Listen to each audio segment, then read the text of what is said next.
Demos la bienvenida a la profesora Adriana Mora.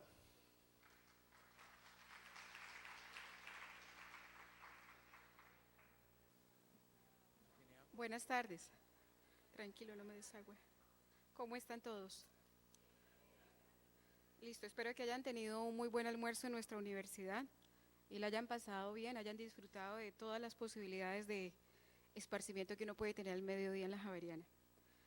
Bueno, yo me llamo Adriana, yo soy psicóloga, estudié en la Universidad del Valle, además de eso soy especialista en psicología de la familia, me gradué en esta universidad. Y además de eso soy magíster en desarrollo educativo y social y estudié en la Universidad Pedagógica Nacional en Bogotá en convenio con el CINDE Bogotá. Mi tema de investigación en el último tiempo, junto con otras profesoras del Departamento de Ciencias Sociales de la Facultad de Humanidades y Ciencias Sociales de esta universidad, ha sido el tema del trabajo infantil. Pero sobre trabajo infantil hay muchas distinciones y variaciones que yo creo que voy a necesitar hacer brevemente para ustedes, porque me parece que uno tiene que conocer de qué se trata, como cada asunto, cada particularidad del trabajo infantil. Mi grupo de investigación, es necesario saber los nombres de los grupos de investigación, es allí el nombrecito que ustedes ven abajo en verdecito, Estudios en Cultura, Niñez y Familia. Y como hoy en día los asuntos de la ética nos obligan, entonces les voy a decir que las imágenes que ustedes están viendo son imágenes tomadas de internet, no son propiamente imágenes del trabajo de investigación que hemos hecho, porque no podemos tomar fotografías cuando estamos en trabajo de campo.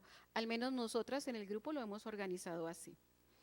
Bueno, en cuanto yo pueda ver cómo funciona este computador, listo. ¿De qué les voy a hablar yo? Bueno, primero yo quiero allí como contarles que estos son como los 3 proyectos grandes que hemos hecho. No lo vamos a leer todo, pero sí creo que ustedes necesitan ubicarse en de qué estoy hablando yo. El primer proyecto es un proyecto que se llama Modelo de Acción Social del programa ProNiño Colombia. Este proyecto fue un proyecto que desarrollamos por encargo de la Universidad Comillas en Madrid, en asocio con la Universidad Javeriana y por intermedio del Instituto de Estudios Interculturales. Conocer las rutas acerca de cómo se realizan los trabajos es importante para saber a qué conclusiones se llegan. Esto es muy importante. Ojalá todos ustedes con sutileza estén captando que cuando uno conoce de un tema tiene que conocer la ruta acerca de cómo llega al asunto finalmente. Este proyecto fue coordinado por la profesora Marta Cecilia Álvarez de la Facultad de Humanidades y Ciencias Sociales y claro, estuvimos estudiantes colaboradores, inclusive de la Universidad ICESI, y varios estudiantes de la carrera de Psicología. Se terminó en abril de 2013. El segundo proyecto está prácticamente en proceso de cierre, en ese proyecto estoy yo a cargo. Este proyecto se llama Participación Social en la Escuela y la Familia de los niños y niñas y adolescentes que han estado o están vinculados a situaciones de trabajo infantil. Este proyecto también pues pertenece al grupo de investigación y tuvimos como estudiantes colaboradores a una estudiante de la carrera de Psicología. Y el último proyecto es una tesis de grado que tiene que ver con las dinámicas familiares de los niños y niñas, estudiantes y trabajadores en la ciudad de Cali. Es un trabajo hecho por 2 estudiantes, ambas de nombre Vanessa, pero una con un segundo apellido Márquez, que yo enfatizo muy tiernamente porque también creo que tiene que ver con uno de los psicólogos que trabaja con ustedes en bienestar familiar, el señor William Márquez, que estudió conmigo en esa época en la universidad. Saludos para él. Objetivos, ¿para qué se hicieron estos 3 proyectos? Bueno, el primero lo hicimos porque sabíamos que, o nos encarga, comillas, nos dice, mire, es que se está haciendo en Colombia un proyecto, este programa de trabajo para la erradicación de trabajo infantil se llama Programa ProNiño, y nosotros lo que queremos saber, ese programa, pues cómo funciona. Entonces ellos nos encargaron que hiciéramos 30 entrevistas, y es muy importante que ustedes sepan con quién hablamos. Hablamos en primer lugar con funcionarios de la administración pública. Creo que allí está incluido uno de sus máximas directivas, al menos aquí en el capítulo Valle por Bienestar Familiar, el señor Murillo, estuvo participando con nosotros. Incluimos también a directivos y técnicos y operadores de los programas, de este programa ProNiño, incluimos a profesores de las escuelas públicas que apoyaban el programa, administradores de las fundaciones, a un voluntario de la fundación patrocinadora del proyecto en Colombia, e incluimos a coordinadores de otras fundaciones que conocían la gestión del programa. si ustedes captan con sutileza, van a advertir una cuestión muy importante. Es que la calidad de un proyecto o de un programa nunca está al interior del programa mismo, sino también acerca de cómo el entorno lo ve y lo percibe. Por eso nosotros preguntamos a personas de afuera cómo estaba el asunto o cómo veían la gestión del programa. Pero además de eso, como parte de este trabajo incluimos a 2 niños que habían sido participantes en el programa ProNiño. Junto con sus madres les hicimos una entrevista. Toda esta información no es estrictamente de propiedad de nosotras, de nuestro grupo de investigación. Esta información se envió a España, a la Universidad de Comillas, así que lo que yo voy a hacer es a tomar algunas breves líneas de lo que nosotros enviamos como informe a España, porque el asunto, el grueso del producto, pues es propiedad de la universidad que nos encargó la tarea en España. Cada cuestión, pues hay que darle su propiedad. El siguiente proyecto fue propuesto después de haber terminado este proyecto con ProNiño, y fue sobre las formas de participación social, porque nuestras indagaciones nos llevaron a explorar un punto muy importante que ahora que yo leía y escuchaba a ustedes hablar sobre la estrategia de cero a siempre, pues lo que yo veía es que este asunto de la participación social, que creo que los psicólogos lo llamaríamos más vínculo, ¿sí?, es fundamental para la estructuración del psiquismo infantil, pero en últimas es fundamental para el desarrollo personal de cualquiera de nosotros, pues como seres humanos.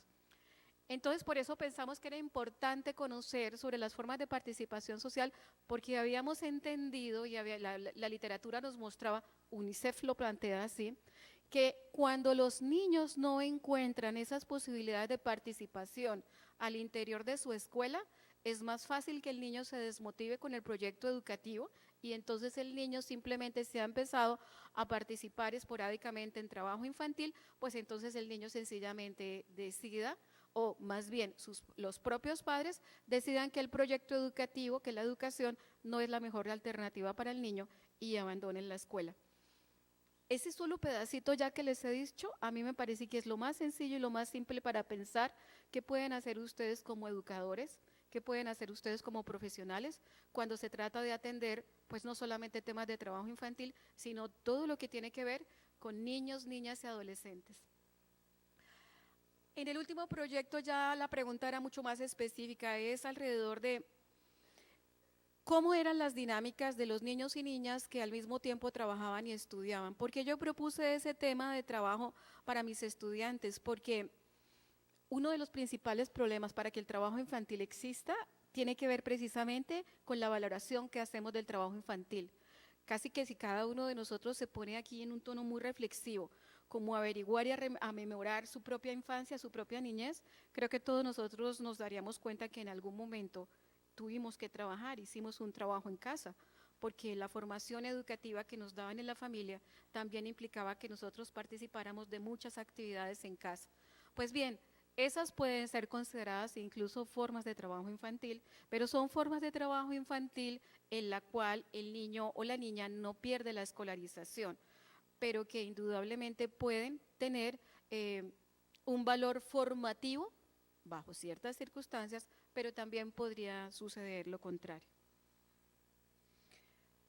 Ahora, para las personas que no están familiarizadas con el tema de trabajo infantil, pero como yo entiendo todas y todos ustedes están en escuelas, entonces yo pienso que todos y todas ustedes necesitan saber qué entiende la OIT, Organización Internacional del Trabajo, por trabajo infantil. La OIT dice, la noción de trabajo infantil alude a toda actividad física o mental, remunerada o no, dedicada a la producción, comercialización, transformación, venta o distribución de bienes o servicios, realizada en forma independiente o al servicio de otra persona natural o jurídica por menores de 18 años de edad. Eso de entrada nos pone a nosotros alerta, porque lo que nos dice es que en los colegios, en las escuelas, podemos tener niños en situación de trabajo infantil que lo hacen por algunas horas, que no lo hacen por más de 4 horas, y que además de eso, pues no necesariamente la actividad de trabajo infantil pues implica que haya un pago de dinero. Pero existen formas más extremas de trabajo infantil que las tenemos aquí en Cali, que las tenemos muy cerca, que son por ejemplo de los niños que están en las minas, o los niños que algunas veces participan en trabajo agrícola en el Valle del Cauca. y que pues son muy importantes mencionar, porque es que cuando nosotros nos ponemos a pensar que estamos ubicados como en el, qué sé yo me atrevo a decir, como en el 10% privilegiado de la población que tiene acceso a muchos recursos, pues hay otro 50% del país que no lo tiene, y entonces en estas familias a veces puede ser eh, mucho más positivo tener muchos hijos, porque los hijos también pueden ayudar a trabajar, a cultivar la tierra, a producir y a sobrevivir. Eso es cierto, pero a expectativa de vida futura, el capital social humano se merma, y eso sería lo que habría que atender también. Entonces decimos niños en trabajo de minería, niños en trabajo agrícola, pero estos trabajos pues implica que los niños estén expuestos a graves riesgos y enfermedades, y también que pueden ser abandonados a valerse por sí mismos en las calles de las grandes ciudades, a menudo a edades muy tempranas. Esto lo dice el Instituto para la Erradicación del Trabajo Infantil 2010. Formas de trabajo infantil, les cuento, yo he elegido aquí como la misma forma como yo me fui impresionando por el tema y pensé que contar a ustedes así, pues era lo más claro, de acuerdo con la sugerencia que me había hecho el profesor Carlos Tobar. Entonces yo dije, bueno, como ya nos dijeron los profesores en la mañana que tenemos que entender esto en contexto, pues el contexto nos dice que tenemos distintos tipos de niños. Tenemos, por un lado, empecemos en el sentido de las manecillas del reloj, o sea, empecemos por este verdecito que está acá a la izquierda para ustedes. Espero no tener problemas de lateralización, después me dicen ustedes. Niños que asisten a la escuela a tiempo completo, pero que dicen no haber trabajado. Eso sucede con mucha frecuencia y sucede por una razón muy particular que tiene que ver con las rutas tradicionales para la erradicación del trabajo infantil, que ahora les voy a mencionar. Lo siguiente que tenemos es niños que asisten a la escuela, pero pueden haber trabajado cualquier número de horas en el día o en la semana. Tenemos una siguiente categoría que son niños trabajadores asalariados o que trabajan en empresas familiares de tiempo completo. Si es en la zona rural, en un negocio de la familia, y si es en la zona urbana, en un restaurante, comidas rápidas, por ejemplo. Niños trabajadores domésticos asalariados que no asisten a la escuela, y también tenemos niños trabajadores domésticos de empresas familiares que no asisten a la escuela, y que es lo que configura una problemática que además tiene claramente un género definido, que es el trabajo doméstico. Los trabajos nuestros han sido con niños que trabajan y que estudian. Disculpen, pero yo tengo problemas de si con las gafas veo borroso, así lo necesito para ver de cerca. Entonces, como les decía, dentro de estas tipologías tenemos situaciones muy particulares, muy distintas, que necesitamos conocer, pero el trabajo nuestro fue hecho básicamente con niños que al mismo tiempo que trabajan, también están estudiando. Y tratamos de auscultar y de conocer más en profundidad lo que sucedía con ellos. Algunos nos lo revelaron, otros se mostraron muy temerosos. ¿Por qué? Cuando hacíamos nuestras pesquisas, fuimos a conversar con los funcionarios de una fundación que se llama Fundación para la Orientación Familiar, FUNOF. Le hacemos los créditos allí a ellos porque esta diapositiva tiene que ver con información que ellos nos han dado a nosotros. Y ellos, bueno, nos contaban primero algo que rememoro las palabras esta mañana del profesor Aguado, y es que el desarrollo o el no desarrollo parece tener una localización geográfica favorita, incluso a nivel nacional, y es que el no desarrollo está en las periferias, ¿sí? Tenemos un país muy centralista, una ciudad también. Y ese no desarrollo en las periferias, pues, ¿qué muestra? De acuerdo con los datos de FUNOF, pues muestra que en el sector oriente es donde se ubica una mayor proporción o porcentaje de niños en situación de trabajo infantil. La siguiente zona que le sigue en términos de porcentaje es el sector de la Comuna 18, estamos hablando del suroccidente de la ciudad. Y la última zona, que a veces ellos se sienten muy desprotegidos porque dicen que toda la inversión social tiende a irse a Agua Blanca, lo digo porque yo voy a esa comuna, ¿sí? Comuna 1, pues son las personas que viven en el sector comúnmente como lo conocemos todos de Terrón Colorado o Terrón Coloreado hoy día. Esas son las zonas donde más se localizan los niños en situación de trabajo infantil. Alguno de ustedes ahorita puede estar un poco como perplejo y pensando quizás, ¿por qué nos muestran ubicaciones geográficas? Porque una de las primeras cuestiones para erradicación de trabajo infantil es averiguar cuál es la actividad comercial de las comunas. ¿Para qué? Para diseñar posibles oportunidades de capacitación, de formación en empleo, de generación de empresa en esas comunas para que los padres y las madres de familia tengan formas de ubicación laboral que permitan que sus hijos no tengan o que posibiliten que sus hijos no ingresen en trabajo infantil. Lo siguiente que nos contaron en FUNOF es que aquí en Cali las mayores actividades que tienen que ver con esto de trabajo infantil pues van en su orden con comercio ambulante. Yo no traje los porcentajes porque me parecía como impropio, ¿sí? Pero digamos que allí estamos, comercio ambulante, reciclaje, madres que llevan a sus niñas a acompañarlas a reciclar y después incluso a lavar el chute de basura que tienen asignado además por un condominio donde vivimos nosotros.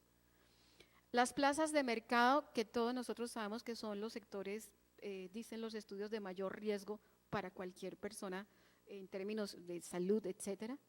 Y el servicio doméstico que pasa, diría yo, como el sector más invisibilizado.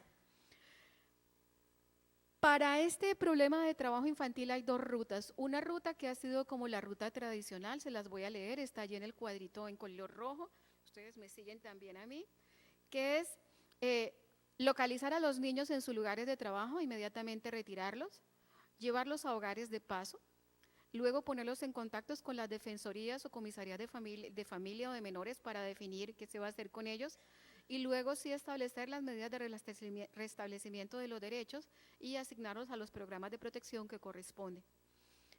Esa medida, si ustedes se fijan, es una medida que pues resulta eficiente en la medida en que el asunto se corta rápido, pero tenemos un problema y es que el trabajo infantil ha sido incorporado como un valor en la formación de muchas familias, pero yo creo que debo ser más sensata.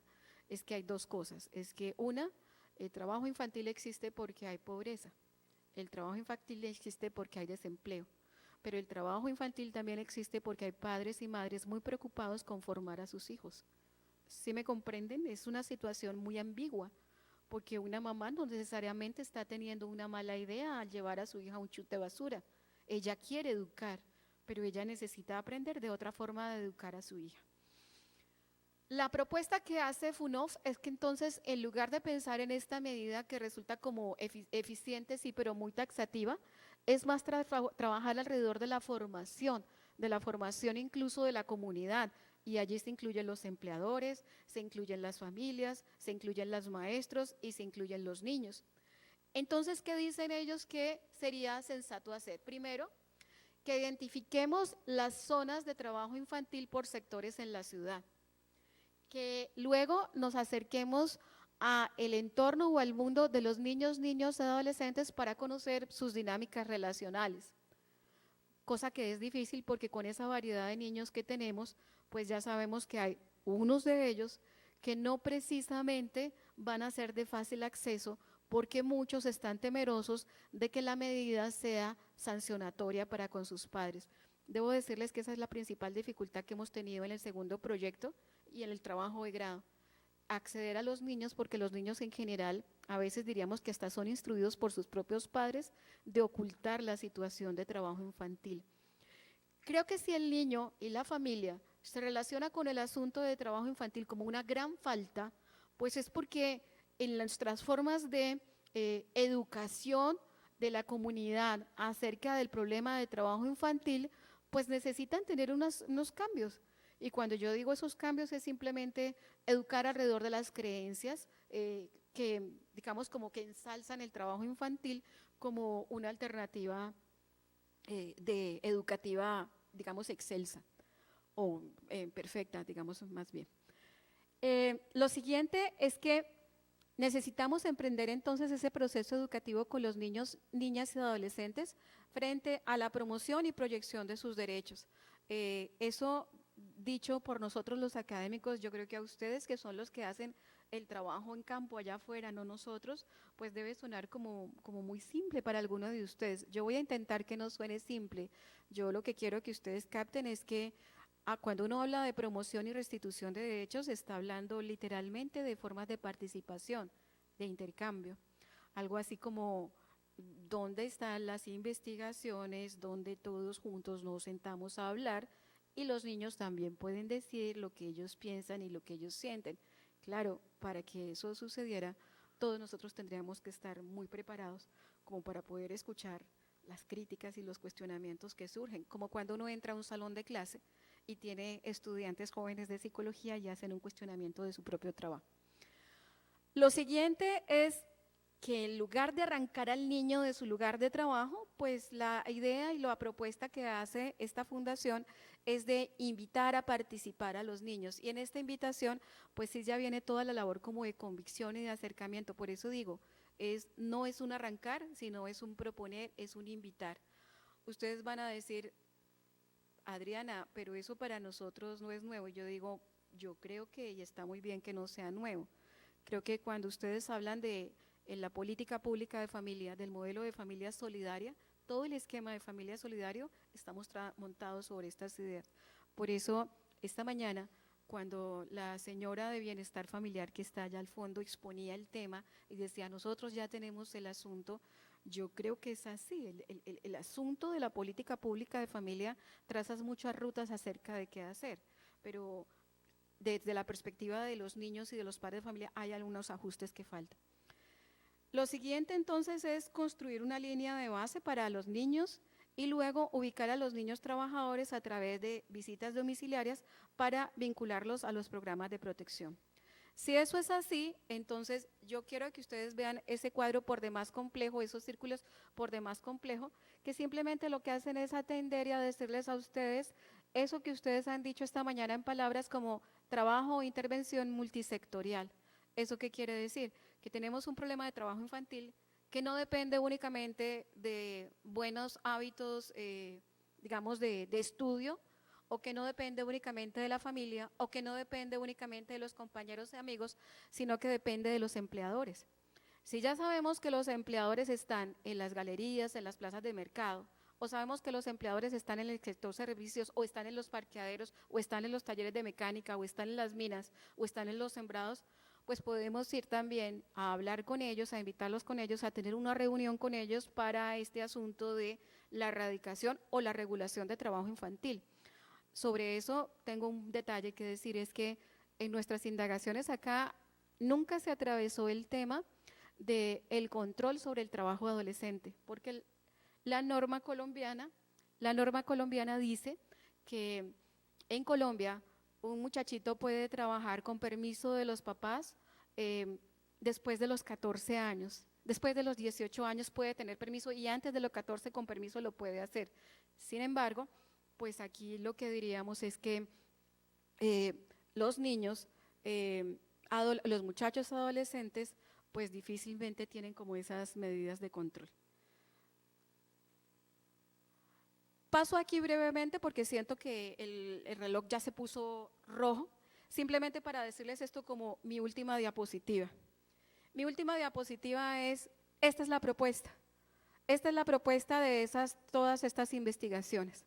Lo primero es, sabemos que tenemos un gran problema causado por la valoración del trabajo infantil como una alternativa para la crianza y la educación, la pobreza y el desempleo, los conflictos familiares con el riesgo de violencia familiar, la desmotivación hacia el estudio, la dificultad para ingresar y permanecer en la escuela, la escasa participación de las familias y el desconocimiento de los programas y las medidas de protección. Esto nos va a tener efectos, conflictos familiares, violencia, niños extraedad, escasa participación, exposición a riesgos laborales, y un punto que es fundamental, la lentitud en los procesos, de acuerdo con las 30 entrevistas que hicimos. ¿Por qué ese punto es importante? Porque como ustedes dijeron esta mañana, lo primero que un niño necesita para poder ir a la escuela, por lo menos, es tener un registro civil, empezando por ese pequeño paso. Si en ese paso es lento, la restitución de derechos, es decir, el trabajo en cadena de todos nosotros, pues va a ir lento, ¿sí? es una pequeña cosa, pero creo que para mí es muy importante. Además, otros señores que hacen lo mismo en lo que trabajan ustedes nos dijeron a nosotras que eso era importante decirlo. Consecuencias, problemas de convivencia, conductas de riesgo en la calle, analfabetismo, ausentismo, deserción, deterioro de la salud, posible maltrato, explotación laboral y dificultades en la gestión de parte de los responsables. Por lo tanto, lo que necesitamos es fortalecer la convivencia familiar, fortalecer el trabajo colaborativo entre las escuelas y la familia. Creo que ese es un asunto que se echa de menos en todas las escuelas públicas, ¿sí? Pero yo no estoy hablando ni siquiera de que haya un psicólogo, yo estoy hablando de algo distinto, es que en las escuelas públicas, esto que tiene que ver con la participación de la familia en la gestión de la escuela como requisito de calidad de todas las instituciones educativas, no se ve. Eso debería incentivarse, porque además es una manera de ser consecuente con la idea del modelo de familia solidaria, pero también desarrollar más escenarios de espacio colaborativo entre los niños, los adolescentes, los profesores, los padres de familia y en general la comunidad. Y creo que esto podría gestionarse en el plano de lo local. Me parece que las escuelas lo necesitan porque hay muchos riesgos en las escuelas hoy día con el asunto del microtráfico. Otro punto que me parece importantísimo es la necesidad de control y seguimiento a los empleadores de los niños, niñas y adolescentes mayores de 14 años, porque como les digo, aquí en Cali no lo vimos mencionar. Sabemos, por ejemplo, por otro trabajo que vamos a empezar a realizar, que en Pasto se lo hace. Y finalmente, la necesidad de trabajar colaborativamente en alianzas de cooperación institucional, pues que ustedes han mencionado. Tenía muchos más detalles para mencionar a ustedes alrededor de estadísticas, pero creo que las puedo cerrar simplemente diciéndoles esto. Preguntamos a los niños sobre las formas de participación social en la escuela, en las comunas 1, 15 y 18. En las 3 comunas nos reportaron que se hacen actividades de reunión con padres de familia, que se hacen actividades deportivas, que se hacen actividades recreativas, que se hacen actividades donde hay comparsas bailables, por ejemplo, pero que el nivel de participación de los niños en estas disminuye alrededor de un 10-15%. De las 3 comunas en las que hemos encontrado hasta el momento que se reporta un menor nivel de participación, según los niños, eran ellos los que nos respondían, fue en la comuna 15.